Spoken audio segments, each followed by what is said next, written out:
আজকে আমাদের এখানে আবারও হলো বৃষ্টি। পুজোর কটা দিন খাওয়া দাওয়ার নিয়ম একেবারেই মানা হয়নি। খাওয়া দাওয়ার ওপর এবার একটু নজর দিতেই হবে, এটা ভেবেই আজকে দুপুরের মেনুতে রান্না করলাম সেদ্ধ ভাত আর আলু ভাতে। খাওয়া দাওয়ার পর শরীর আর মন দুটোই খুশি হলো, কিন্তু আজকে আবার হ্যালোইন, তাই বর বলল চলো হ্যালোইন স্পেশাল আমরা একটু পিৎজা খেয়ে আসি।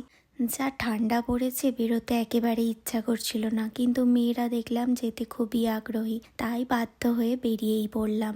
আজকে হ্যালোইন হলেও রাস্তাঘাট একেবারেই জনশূন্য। ভেবেছিলাম এরা মনে হয় হ্যালোইন স্পেশাল একটু আলাদা রকম কোনো অনুষ্ঠান করবে, কিন্তু সেভাবে কিছুই দেখতে পাচ্ছি না।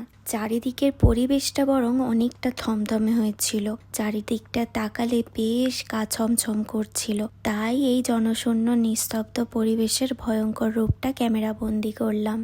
এখন চলে এলাম একটি রেস্টুরেন্টে। গরম গরম ধোঁয়া ওঠা পিৎজা সঙ্গে ফ্রাইস দেখে মনটা খুশি হয়ে গেল, কিন্তু যেহেতু ননভেজ আমি খাই না, তার জন্য আমার জন্য বর নিল ভেজ পিৎজা আর সঙ্গে মেয়েদের জন্য নিল চিকেন পিৎজা। খেতে ভীষণ টেস্টি ছিল, কিন্তু খাওয়ার পর মনটা একটু খারাপই হয়ে গেল, কেননা চিজটা অনেকটা পেটে গেল। প্রত্যেকবার এরকমই হয় জানো তো, প্রত্যেকবার এক্সাইটেড হয়ে খেতে আসে, কিন্তু এই খাওয়ার পর বড্ড মনটা খারাপ হয়ে যায় আমার। আচ্ছা, তোমাদেরও কি এরকম হয়? কমেন্টে জানিও।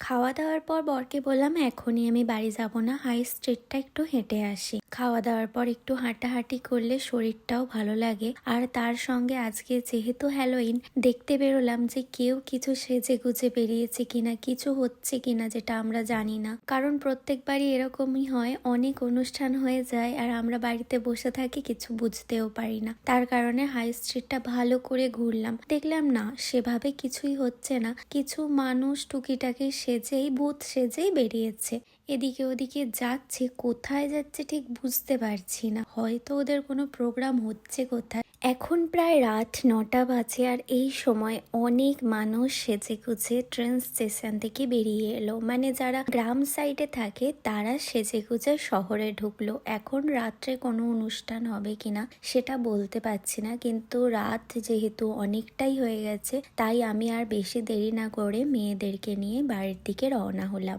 যেটা আমি দেখলাম, লন্ডনে ক্রিসমাস বা হ্যালোইন একটু হলেও ভালো করে সেলিব্রেট করা হয়, যেটা লিডসে একেবারেই হয় না। হ্যাঁ, লিডসে একটা ইউনিক জিনিস যেটা আমি দেখতে পেলাম, লিডস নাইট লাইট অনুষ্ঠিত হয়েছিল, যেটা আমি রিলসে তোমাদেরকে দেখিয়েই দিয়েছি। তো এটা আমার একটু ইউনিক লেগেছিল, যেটা লন্ডনেতে আমি দেখতে পাইনি। তবে হ্যাঁ, অনেক জায়গায় নানান রকম ফেস্টিভ্যাল সেলিব্রেট করা হয়, কিন্তু প্রত্যেকটা জায়গায় তো আর যাওয়া সম্ভব নয়, তার কারণে এই বাড়ির কাছে যতটুকু কি হয় না হয় সেগুলোই টুকিটাকি ভিডিও আমি আমার ক্যামেরায় বন্দি করে রাখতে চেষ্টা করি, স্মৃতি হিসেবে তুলে রাখতে চেষ্টা করি, আর সঙ্গে তোমাদেরকেও দেখাই। হঠাৎ করে প্ল্যান হয়ে গেল, বাইরে বেরোলাম, খাওয়া দাওয়া হলো, একটু ঘোরাঘুরিও হলো, আবার টাইম মতো বাড়িও ফিরে গেলাম। এই দেখো, আমাদের ব্যালকনিতে দিওয়ালির লাইট এখনো পর্যন্ত জ্বলছে। আজকে সন্ধে আমাদের সময়টা অনেকটাই ভালো কাটলো। আজকের মিনি ব্লগটা এখানেই শেষ করলাম, দেখা হচ্ছে তোমাদের সঙ্গে আরো একটা মিনি ব্লগ নিয়ে। সবাই ভালো থেকো, সুস্থ থেকো, টাটা।